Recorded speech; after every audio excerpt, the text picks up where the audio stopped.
Om Swastiastu. Assalamualaikum warahmatullahi wabarakatuh. Salam sejahtera bagi kita semua. Salam Namo Buddhaya, salam kebajikan, dan salam harmoni. Perkenalkan, nama saya Iga Diri Andika Pramudia Wardana dengan NIM 231510112 dari program studi S1 Ilmu Komputer semester 4 kelas A. Jadi pada video kali ini saya akan membahas mengenai makalah saya yang berjudul Analisis Kompleksitas Waktu Algoritma BFS dalam mencari solusi permainan Minesweeper, pendekatan teoritis dan eksperimental untuk penugasan mata kuliah Desain dan Analisis Algoritma. Jadi pada video kali ini akan ada 4 topik bahasan. Yang pertama ada pendahuluan, yang kedua adalah landasan teori dan metode, yang ketiga ada hasil dan pembahasan, dan yang keempat ada kesimpulan dan saran. Langsung masuk ke topik bahasan yang pertama, yaitu pendahuluan. Nah, perkembangan teknologi telah mempermudah berbagai aspek kehidupan, termasuk dalam dunia hiburan melalui permainan digital seperti Minesweeper. Nah, Minesweeper adalah permainan digital klasik yang telah rilis pada tahun 1992 untuk Windows dan seterusnya, dan yang terakhir itu pada Windows 7.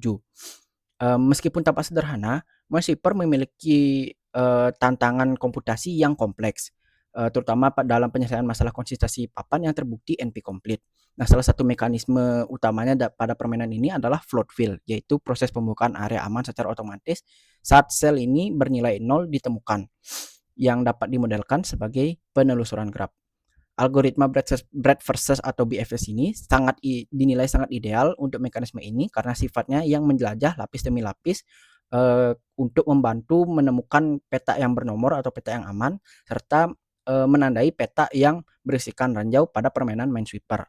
Oleh karena itu, penelitian ini bertujuan untuk menganalisis kompleksitas waktu dari implementasi algoritma BFS yang digabungkan dengan aturan logika permainan melalui pendekatan secara teoritis dan eksperimental. Berdasarkan landasan teori tadi, berikut adalah rumusan masalahnya.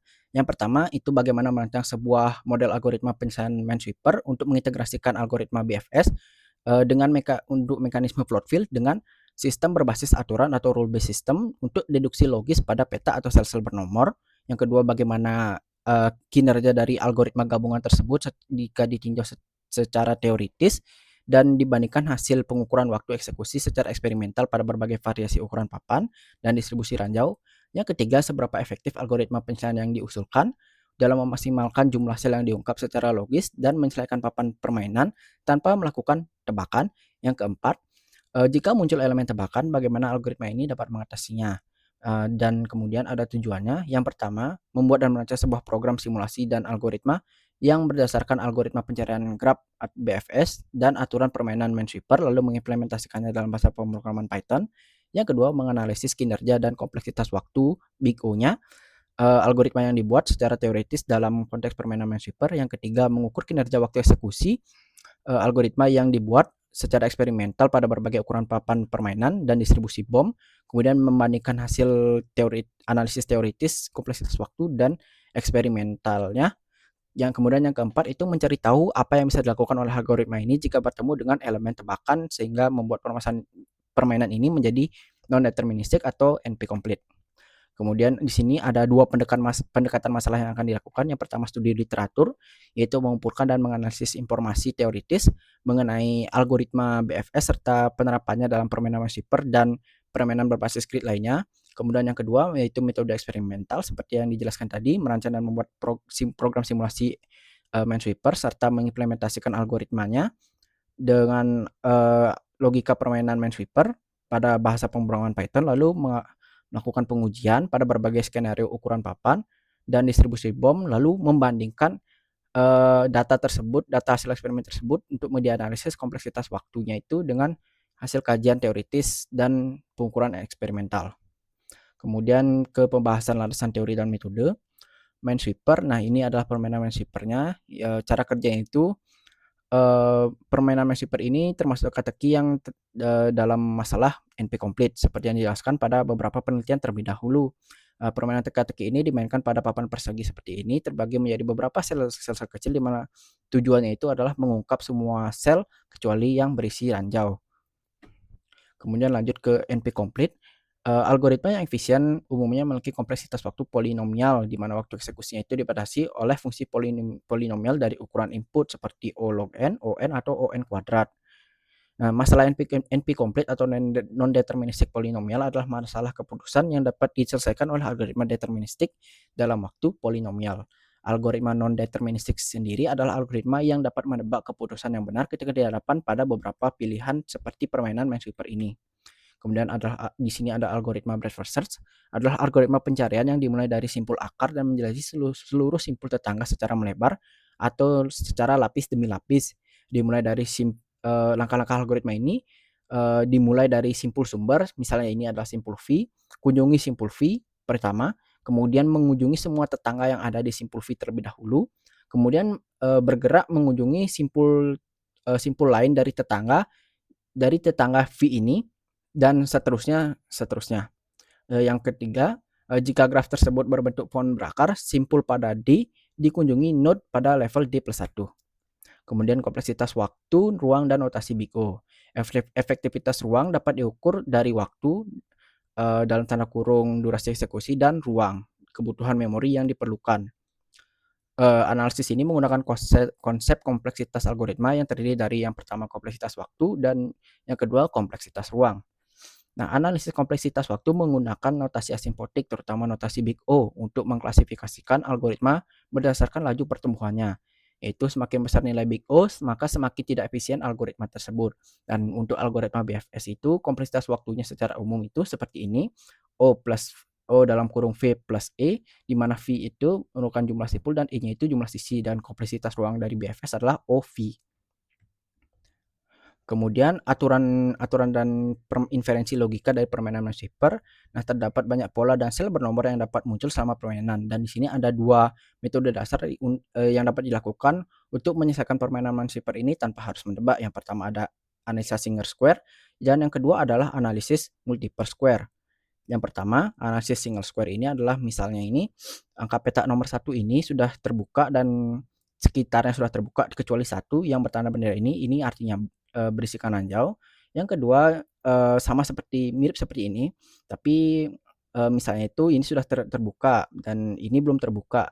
Berarti ranjau ini aman, itu diukur dari peta 1 ini.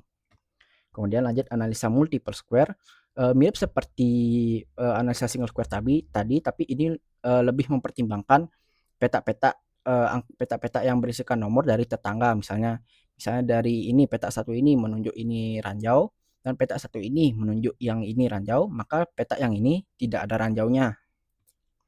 Kemudian strategi penanganan elemen tebakan. Nah, selama permainan ini berjalan, akan ada masanya pemain akan dihadapkan dengan elemen tebakan seperti pada gambar papan ini, di mana pemain harus menebak untuk menyelesaikan permainannya ini. Nah, ketika situasi ini terjadi, strategi probabilistik yang digunakan yang bertujuan agar seluruh konfigurasi dapat valid dievaluasi untuk menghitung probabilitas setiap sel yang mengandung ranjau dan sel dengan probabilitas rendah dipilih untuk dibuka. Kemudian struktur data yang untuk memudahkan papan permainan ini, papan permainan berukuran M kali N direpresentasikan sebagai graf tak berarah implisit, G sama dengan V dalam kurung V, I, di mana V-nya ini himpunan simpul atau vertis, yang E-nya ini adalah himpunan sisi atau edge. Dan struktur data yang digunakan adalah yang pertama adalah Q untuk antrean, yang kedua ada sel untuk merepresentasikan satu peta papan, dan yang ketiga ada papan, yaitu ya papan permainannya. Kemudian ini adalah implementasi pseudocode-nya. Ini untuk algoritma cek peta. Cek peta di sini yang pertama, jika petanya sudah terbuka dan jika petanya itu bernilai 0, maka lakukan NQ, yaitu menghapus dari antrean peta ini, dan kemudian lanjut ke peta lainnya. Kemudian ini telusur peta, mirip-mirip juga. Untuk setiap N di tetangga dari peta yang sekarang, jika itu belum terbuka dan tidak ada bendera, maka dibuka. Dan jika dibuka hasilnya 0, maka lakukan hal yang sama berulang kedua ini. Kemudian di sini ada fungsi cek single square ini untuk menentukan kepastian peta-peta yang berdekatan dengan peta yang sedang dikunjungi, dan ini fungsi cek multi square adalah menggunakan analisis multi peta yang menentukan kepastian peta terdekat dari peta yang sedang dikunjungi. Kemudian ini adalah algoritma main solvernya seperti ini. Pertama dari Q-nya ini MTQ, kemudian selama masih ada sel pada papan yang belum terbuka, maka lakukan ini, pertama pilih papan secara acak, peta pada papan secara acak, kemudian, berlakukan, logika permainannya. Jika belum terbuka dan belum ada, benderanya, maka cek peta tersebut, algoritma cek peta yang tadi. Kemudian, lakukan proses float fill-nya ini, memperluasnya selama petanya itu tidak kosong, maka lakukan, dequeue dan lakukan penelusuran peta. Kemudian metodologi eksperimennya ini yang pertama dia akan menggunakan bahasa pemrograman Python dan IDE Visual Studio Code. Nah, pendekatan ini dipilih karena modifikasi langsung pada source code permainan Minesweeper ini sudah ada yang pada source code yang sudah ada ini tidak memungkinkan akibat masalah keamanan dan ketersediaan kode. Nah, eksperimen ini dirancang dengan, beberapa parameter berikut. Yang pertama, ukuran papan M kali N dengan 3 variasinya itu 10 kali 10, 15 kali 15, dan 20 kali 20. Kemudian jumlah ranjaunya ada 3 variasi juga, 10, 15, dan 20 buah ranjau untuk setiap ukuran papannya. Kemudian pengukuran kinerja. Nah, pada eksperimen ini juga ada pengaturan waktu animasi untuk memperlihatkan dengan jelas kepada pemain bagaimana algoritma solver ini bekerja untuk menyelesaikan permainan Minesweeper. Namun untuk mendapatkan hasil yang konkret, semua animasi pada eksperimen ini akan di-set menjadi 1 ms. Kemudian hasilan pembahasan, ini adalah tabel data mentahnya dari eksperimen. Ini adalah tabel rata-ratanya dengan catatan selama pengujian ini tercatat beberapa lonjakan penggunaan memori yang tidak terduga yang menyebabkan beberapa data memori lebih tinggi dari ekspektasi seperti ini. Kemudian, analisis kinerja berdasarkan hasil eksperimen. Yang pertama, pengaruh ukuran papan, jumlah simpul V, itu waktu eksekusinya ini akan seiring meningkat seiring bertambahnya ukuran papan. Misalnya untuk 10 ranjau, waktu eksekusinya itu 0,17, untuk ukuran 10 kali 10 menjadi 0,30 detik untuk papan ukuran 20 kali 20 gitu. Kemudian, pengaruh jumlah ranjau dan konfigurasi, peningkatan jumlah